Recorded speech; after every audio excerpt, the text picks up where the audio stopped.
Boa tarde, queridos telespectadores, senhoras e senhores do nosso Brasil. Seguindo o nosso trabalho para fazer aquele documentário para contar a história de Brasília, hoje nós vamos entrevistar um pernambucano. Um pernambucano que passa grande parte da sua vida aqui na capital do Brasil, mais especificamente no Senado Federal. Eu estou falando de um pernambucano, senador da República, Chico Rodrigues. Boa tarde, senador. Boa tarde a você, boa tarde ao programa Paulo Fayad, que está desenvolvendo esse trabalho para a comemoração do aniversário histórico de Brasília, e estamos aqui para falar sobre o que, na verdade, convier à linha do programa. Muito bem. Senador, antes de mais nada, nós trouxemos um presente para o senhor, que mais especificamente para a dona Selma, que é uma taça para o senhor poder tomar um vinho com ela. E aqui é um presente de um dos nossos patrocinadores, né? Para que o senhor possa estar decorando a sua estante lá, né, a sua adega. Pois não, eu que agradeço pelo gesto, pela gentileza, e dizer que, na verdade, é uma forma de marketing, de divulgar, inclusive, obviamente, os patrocinadores. Isso aí realmente é interessante, porque o programa tem uma enorme dimensão e, lógico, que esse gesto já serve apenas para descontrair a entrevista. Muito obrigado, esse é o objetivo mesmo, o senhor matou a charada. Então, vamos mandar um abraço para o Edgar, lá da Ode Brindes, né, que presenteou com essas taças belíssimas. Mas, senador, eu sei que tem muita gente ali na sala aguardando, então vou ser o mais objetivo possível. Eu gostaria primeiro que o senhor falasse um pouquinho da sua trajetória até chegar aqui no Senado. Olha, na verdade, como você disse na introdução, eu sou pernambucano, né? Trabalhei vários anos com o querido Marco Maciel, essa figura emblemática da vida política nacional. Depois fui para o estado de Roraima, em 1983, e estou até hoje, e entrei na vida pública, né? E disputei 10 eleições de vereador, 5 mandatos de deputado federal, vice-governador, governador e hoje senador. Disputei 10 eleições e, graças a Deus, saí vitorioso em 9 eleições. Então, na verdade, eu gostaria de dizer muito da minha gratidão ao Estado de Roraima, que me acolheu, me abrigou e tem me dado essa oportunidade, na verdade, de representar esse Estado amazônico com muita altivez, né? Então, é um momento da minha vida hoje, um momento de muita alegria na minha vida política hoje, porque representando o Estado de Roraima como senador da República, né, aqui que é a Casa da Federação, quero dizer que faço do meu mandato também a extensão do apoio que dou ao meu Estado, o Estado de Roraima, assim como para todos os estados da Federação Brasileira. Senador, eu sei que a atuação do senhor aqui no Senado é gigantesca. O senhor participa de diversas comissões, tem diversos projetos de lei. Quando a gente estava aqui conversando, a sua secretária entrou com uma lista aqui com 50 compromissos para o senhor assumir. As pessoas me perguntam, mas por que você vai entrevistar um senador da República que não é de Brasília? Aí eu falo o seguinte, ele é de Brasília, porque só passa mais tempo aqui do que no seu próprio estado. E eu gostaria justamente que o senhor falasse um pouquinho sobre o seu mandato aqui na capital, nesse nosso país que hoje atravessa aí um turbilhão de coisas, que a cada dia uma coisa nova acontecendo. Fale um pouquinho para nós, para os seus eleitores, para os nossos telespectadores, sobre o seu mandato. Olha, na verdade, nós assumimos dia 1º de fevereiro de 2019 o mandato de senador que vai até dia 1º de janeiro, dia 1º de fevereiro de 2027, portanto, 8 anos de mandato, e nós temos, na verdade, uma expectativa muito grande em relação a este mandato. Primeiro, a quebra de paradigmas com a eleição do presidente Jair Bolsonaro. Depois de 16 anos do presidente Lula, da presidente Dilma, depois Michel Temer, né? Agora, obviamente, pela vontade soberana da população brasileira, o presidente Jair Bolsonaro. E lógico que as questões, na verdade, hoje, elas se confundem muito com a política, com a realidade, porque, na verdade, eu digo que o Brasil é um país, né, multifacetado. E, lógico, que nós precisamos que haja uma compreensão maior desse momento político em que o país vive, onde a sua economia está procurando se reerguer, depois de tantos anos, na verdade, vivendo de altos e baixos, né? Então, eu que vivo aqui em Brasília já há 30 anos, porque cheguei aqui em 1991 como deputado federal. Portanto, meus filhos praticamente foram criados aqui, vivem aqui ainda em Brasília, e esses 20 anos de mandato como deputado federal me deram realmente Brasília quase como uma segunda morada, né? E hoje, agora, com mais 8 anos como senador da República, eu diria que Brasília me tem é extremamente precioso para mim, né? Me deu muitas oportunidades, a minha família, enfim, né? E, com relação ao Brasil, eu diria que nós não somos nenhum gigante adormecido, nós somos a nona economia do planeta, né? Nós somos o maior produtor de carne bovina do mundo, nós somos o maior produtor de aves do mundo, nós temos uma localização geopolítica e geoestratégica fantástica, né? Se você vê, na verdade, a localização do Brasil, esse país-continente, você vai ver que a sua grandeza incomoda muito o mundo desenvolvido hoje, né? Portanto, em função dos altos e baixos que passa a nossa economia, a política que é a arte do encontro, embora tenha havido tantos desencontros, né, nas relações políticas no nosso país, mas o Brasil é maior do que qualquer crise. Essa é a minha compreensão. Eu que tenho ido à China, que tenho ido a Singapura, que fui recentemente a Israel, que estive no Canadá, eu tenho percebido que o país é o grande player de negócios para todos esses países. Porque, como eu já disse, nós temos o maior rebanho bovino do planeta. Aliás, nós temos mais gado do que gente. A população hoje brasileira é de 210 milhões de habitantes. A população, o gado do Brasil são 215 milhões de cabeças. Portanto, nós temos abundância de proteína animal para vender, suínos, aves, bovinos, etc., né? Então, eu tenho muita esperança, sem considerar também que nós temos a maior floresta tropical do planeta, que vive hoje, na imprensa mundial, algumas críticas, algumas crises em relação a queimadas, etc., o que é um processo que vem se repetindo já há mais de 50 anos com a ocupação da Amazônia, mas que não representa nem 10% do território amazônico que continua preservado. Isso é uma falácia. O que tem se falado é que vão acabar com a floresta amazônica, nada. Você voa do meu estado, da capital do meu estado, até Brasília, são 3 horas e 25 minutos de jato, de voo, né? São quase 3.000 quilômetros de distância. Você não vê um foco de fumaça na época do inverno. Na época do verão é natural que realmente essas queimadas aconteçam, enfim. Muitas vezes criminosas, nós reconhecemos, mas a grande maioria são em áreas de reposição, são em áreas de agricultura que já estão instaladas, etc. Nós sabemos que o Brasil preserva o meio ambiente, nós precisamos melhorar a qualidade dessa preservação, é bem verdade, mas não é esse fantasma que o mundo vem anunciando hoje, não é absolutamente, né? Então, de qualquer forma, eu gostaria de dizer que quem cuida do Brasil são os brasileiros. Então, essas interferências internacionais, elas são, obviamente, propositadas, eles, obviamente, sabem com quem estão concorrendo. São propositadas e orquestradas, né? Exatamente. Nós somos, para vocês terem ideia, os Estados Unidos cultiva as suas áreas em mais de 150 milhões de hectares. A China cultiva as suas áreas em mais de 50 milhões de hectares. A Índia cultiva as suas áreas em mais de 150 milhões de hectares. Pois bem, pasmem, o Brasil, em 67 milhões de hectares, portanto, quase um terço do que esses 3 grandes gigantes populacionais e econômicos hoje desenvolvem a sua atividade agrícola, nós somos o maior produtor de cereais do planeta, de grãos, de commodity.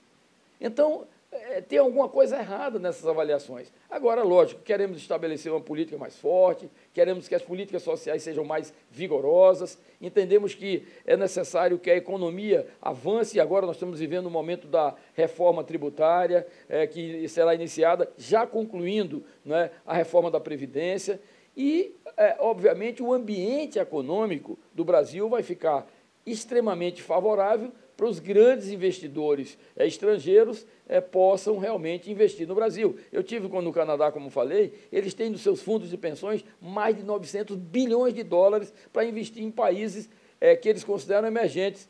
Qual é o que eles primeiro, na verdade, estão mirando? O Brasil. Porque, na verdade, a sua riqueza, a sua dimensão, a sua potencialidade, ninguém desconhece no mundo civilizado, no mundo dos mortais, que o Brasil tem, primeiro, a maior floresta tropical do mundo, como eu já disse.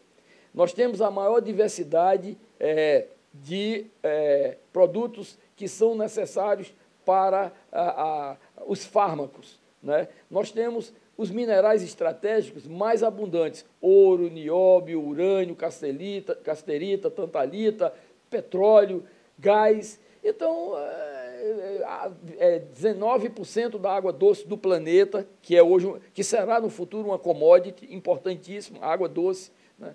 Então, nós estamos vivendo num país em que nós queremos que os brasileiros tenham cada vez mais amor ao seu país, que trabalhemos mais, que quebremos as barreiras, aumentemos as convicções daqueles que são incrédulos da importância estratégica e política do Brasil no cenário das grandes nações. E é isso, é o nosso país, e Brasília, obviamente, que é o centro do poder, que, eu diria assim, talvez numa inspiração divina que teve o presidente Juscelino Kubitschek, que nos deu a todos nós brasileiros, no centro do país, essa capital que, na verdade, é orgulho, né, da arquitetura, da administração, a partir daqui que se irradiam todas as decisões importantes para o nosso país. Então, eu diria que o grande coração do Brasil é Brasília. Portanto, todos nós nos regozijamos em trabalhar aqui, viver aqui e dando a nossa parcela de contribuição para que tenhamos um Brasil melhor e mais forte.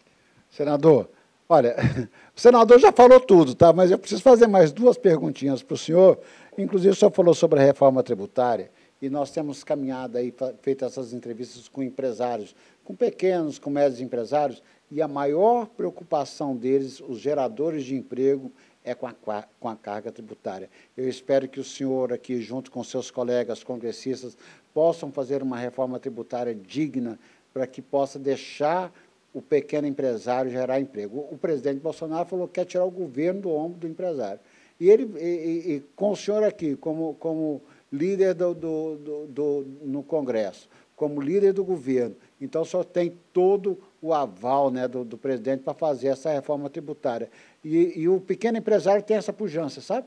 De tirar essa carga tributária que tira, porque o empresário é o seguinte, senador, ele passa 13, 14, 16 horas dentro da empresa dele, né? E passa pouco tempo na sua casa, e quando vai para casa é para dormir, porque no outro dia tem que voltar cedo. E a carga tributária é nas costas dele. Então, se o Congresso fizer uma reforma tributária que tire esse peso da costa do micro e pequeno empresário, o Brasil vai ter um bom desempenho, hein? Olha, na verdade, eu compreendo que o Brasil tem que acabar esses penduricalhos de tantos impostos agregados que nós temos.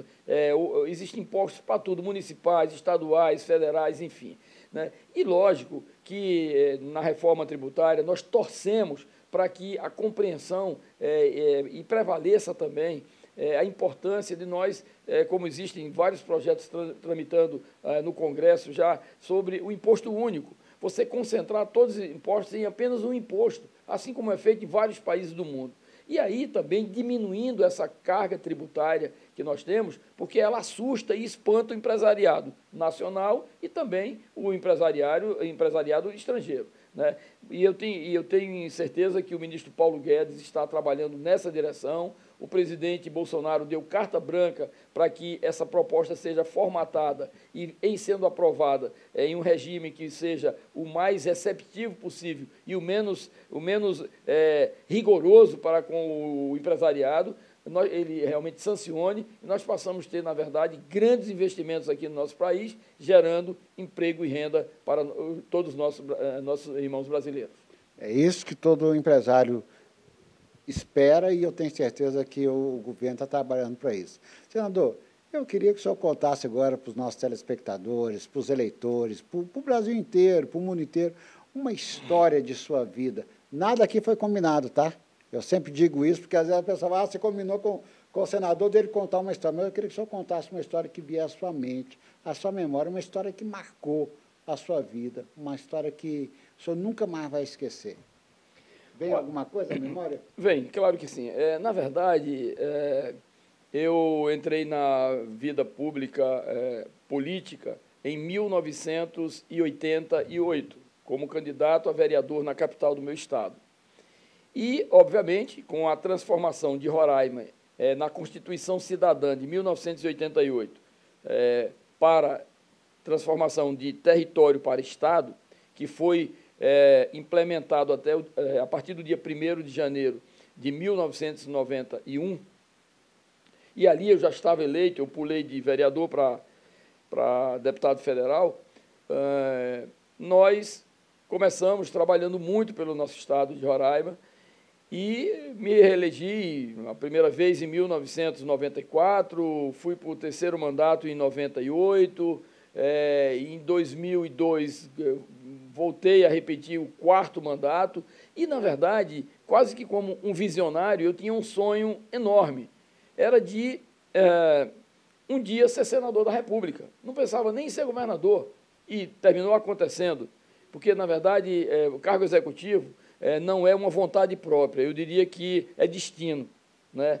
Às vezes, a pessoa que você... Ninguém diria que há 2 anos atrás o presidente Bolsonaro poderia ser presidente da República, e hoje é presidente, destino. Né? E aí, naquela época, né, veio aquele sonho, quase que como visionário, como eu já disse, de ser senador da República. E os acordos, as alianças, a condição financeira, era difícil para realmente conseguir me viabilizar nas coligações, no partido, enfim. Mas aquilo ficou na minha cabeça e era quase como se fosse uma profissão de fé. E um dia eu fiz uma viagem parlamentar para a Itália e ali, ao lado da Fontana di Trevi, tem uma sapataria. E meus colegas deputados comprando os seus sapatos, né, eu também adentrei na loja e vi um sapato bonito, sapato preto, de trança, enfim. E eu olhei assim, quase como eu tivesse lido o sapato do senador. E passou o tempo, eu fui lá, comprei o sapato, e aquilo foi um sopro de Deus, eu tenho certeza. Né? E aí veio depois 2006, 2010, 2014, e eu nunca usei o sapato. Ele estava ali naquele saquinho que a loja lhes dá, e ficou guardado na minha casa. E o tempo passou e em 2018 eu disputei a eleição para o Senado. E ganhei a eleição. Aquele sapato que estava guardado lá, que surgiu quase que fosse, como já disse, um sentimento de um visionário, né? Terminou sendo o sapato que eu usei na posse no dia 1º de fevereiro de 2019 como senador da República. Então, você pediu para contar um fato. Eu contei um fato que está registrado no meu pendrive da memória, né? E serve até para um comentário aqui nessa entrevista. E eu quero pedir para a sua assessoria uma foto do senhor com esse sapato para a gente publicar no nosso almanaque. E agora eu vou passar justamente para o motivo da entrevista. Esse bate-papo que nós tivemos aqui foi porque nós estamos fazendo, eu já mostrei para o senhor, o projeto para os 60 anos de Brasília. Nós estamos fazendo um projeto cultural, os nossos telespectadores já sabem, já conhecem, que nós vamos ter concurso de poesia, de redação, de música, de desenho artístico, e vamos fazer também o almanaque para contar a história da capital. Mas só falou da Itália, eu só quero mandar um abraço para o embaixador Antônio Bernardini, né, nosso embaixador, desculpa, italiano aqui no Brasil, bona gentíssima, que estivemos lá já na embaixada também entrevistando ele para esse projeto, e ele contou histórias magníficas também. Mas, senador, nós estamos fazendo um projeto que é do Almanac para os 60 anos de Brasília. O senhor conheceu o projeto, aí já viu como é que é, e agora eu quero que o senhor, então, faça um convite aos seus conterrâneos, ao Brasil, ao mundo, tantos países o senhor já foi, para que as pessoas venham para cá, para Brasília, para passar esse período aqui. Nós vamos fazer 60 dias de festa para comemorar os 60 anos de Brasília. Então, convidar esse povo para vir para cá, todo mundo, fique à vontade, só que eu vou fazer diferente. Primeiro eu vou passar o microfone para as mãos do senhor, agora o senhor é o repórter. Pois bem, Paulo Fayad, eu gostaria de dizer que esse é um momento em que nós comemoraremos 60 anos de Brasília, do sonho daquele visionário Dom Bosco, né, há muitos e muitos anos. Ali é onde surgiria o leite e o mel, de onde sairia o leite e o mel, e também pela coragem, a perspicácia e, acima de tudo, a crença inabalável do presidente Juscelino Kubitschek de que aqui, na verdade, nesse Cerrado de Brasília, poderia estar construída a capital da República. E assim foi feito. Muita determinação, muita coragem, com arquitetos da mais alta linhagem no Brasil, com engenheiros absolutamente dedicados, com brasileiros dos 4 cantos desse país, de todos os quadrantes do Brasil, que vieram aqui com o seu trabalho, com o seu esforço, também trazendo na bagagem o sonho de ver esse Planalto Central transformado na capital da República, né? E aqui tem localidades maravilhosas, tem obras fantásticas, tem edificações que, na verdade, hoje já são patrimônio da humanidade, né? Portanto, é um largo estuário para você passear, para você conhecer e para você, na verdade, se deleitar. Brasília é essa capital e essa cidade, uma cidade harmônica, uma cidade em que as pessoas vivem de uma forma, eu diria assim, muito feliz, né? Você vai ver o centro de Brasília, com os seus monumentos, com o Palácio do Planalto, com o Itamaraty, com o Congresso Nacional, com a esplanada dos ministérios, com a Biblioteca Nacional, com a Catedral, enfim. Vai ver também as cidades satélites onde fervilha a vida, onde as pessoas vivem e criam e se multiplicam. Aliás, Brasília era para ter 50, 60 anos depois, uma população de 600, 700 mil habitantes pelo seu planejamento original. A cidade é tão acolhedora que nós já ultrapassamos quase 2 milhões e 800 milhões de habitantes, já beirando os 3 milhões de habitantes. E vai se expandir, porque, na verdade, o sonho de Dom Bosco, a coragem e a determinação de Juscelino Kubitschek deixaram para todos nós esse legado de Brasília, a capital da República. Então, venham conhecer Brasília, que Brasília, na verdade, lhes espera de braços abertos. Esse é o meu repórter, o senador Chico Rodrigues, que deu o recado para você. Agora, antes de encerrar, tem mais uma homenagem que eu vou fazer ao senhor. Todos os nossos entrevistados que participam desse projeto, porque é o Projeto Cultural Brasília 60 anos, um diamante lapidado. Todos os nossos entrevistados recebem o diploma de honra ao mérito por ter gastado o seu tempo aqui, né, para poder dar essa entrevista para nós. Então, a editora Voz de Brasília, Instituto Brasil de hoje, confere o presente diploma de honra ao mérito a Francisco de Assis Rodrigues pela sua entrevista para o documentário Brasília 60 anos, um diamante lapidado. A doutora Dejanete Fayad, que é presidente do IBJ, já assinou, e agora eu vou assinar aqui, ao vivo, para poder deixar aqui junto com as dezenas de homenagens que o senhor já tem aí no seu gabinete.